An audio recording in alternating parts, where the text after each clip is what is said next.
Bismillah, teman-teman yang dirahmati oleh Allah Subhanahu wa taala. Kali ini kita akan membahas tentang wasail isbat zina, yakni tentang bagaimana sih kita itu bisa mengetahui, bisa membuktikan seseorang itu ia melakukan zina atau enggak. Yang pertama adalah al-iqrar. Yang mana para ulama sepakat bahwa zina itu dapat dibuktikan dengan pengakuan pelaku. Ketika seseorang melakukan zina, baik imahiyal muhsan am ghairil muhsan, baik dia itu sudah menikah ataupun belum, selama dia mengaku, maka hal ini merupakan salah satu bentuk bukti bahwasanya dia telah melakukan zina karena dirinya sendiri yang telah mengakui perbuatan dia. Nah, syaratnya pengakuan tersebut itu dilakukan oleh orang yang mukallaf dan sadar. Dia tidak dipaksa, kemudian pengakuannya jelas, menunjukkan terjadinya zina yang mewajibkan had sehingga ia terkena konsekuensi ataupun hukuman dari perbuatan dia. Kemudian yang kedua adalah asyhadah. Asyhadah itu adalah adanya saksi. Zina juga dapat dibuktikan dengan kesaksian. Ketika si A melakukan zina, kemudian tatkala ia melakukan zina, ada beberapa saksi yang menyaksikan bahwasanya si A memang benar-benar melakukan perbuatan zina.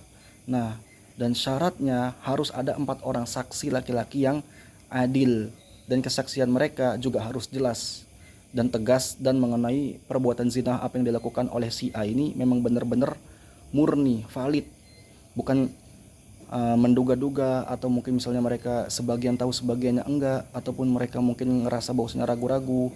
Nah, maka ini tidak dibenarkan. Ketika seseorang melakukan zina kemudian adanya 4 orang saksi yang menyaksikannya, maka ini sudah dipastikan dan dapat menjadi bukti yang kuat kalau dia telah melakukan perbuatan zina. Adapun yang ketiga adalah zuhurul hamli, yakni munculnya kehamilan atau ia nampak kalau bahwasanya dirinya itu sedang mengandung atau sedang hamil. Sebagian ulama berpendapat bahwa kehamilan itu dapat menjadi indikasi adanya zina dalam kondisi tertentu. Namun, kehamilan semata itu dia tidak otomatis menetapkan hukum had. Masih ada kemungkinan adanya syubhat atau sebab lain yang menghalangi penjatuhan hukuman tersebut. Karena itu hukuman had tidak ditegakkan hanya berdasarkan dugaan semata. Tapi pada hakikatnya kenapa zuhurul hamli merupakan salah satu bentuk bahwasanya ya termasuk isbatu az-zina. Kenapa orang yang hamil itu bisa menjadi salah satu ciri-ciri orang itu melakukan zina? Karena kita bisa melihat betapa banyak orang-orang di zaman sekarang yang mana mereka itu sangat merajalela dari segi pergaulan mereka. Ketika mereka itu pergaulannya sudah tidak benar, setelah itu muncullah tanda-tanda di perutnya mulai membesar, sementara status hubungan mereka ini masih dhon bahkan syak.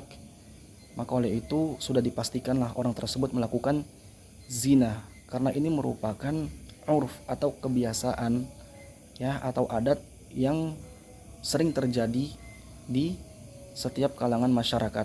Hadza wallahu taala a'lam.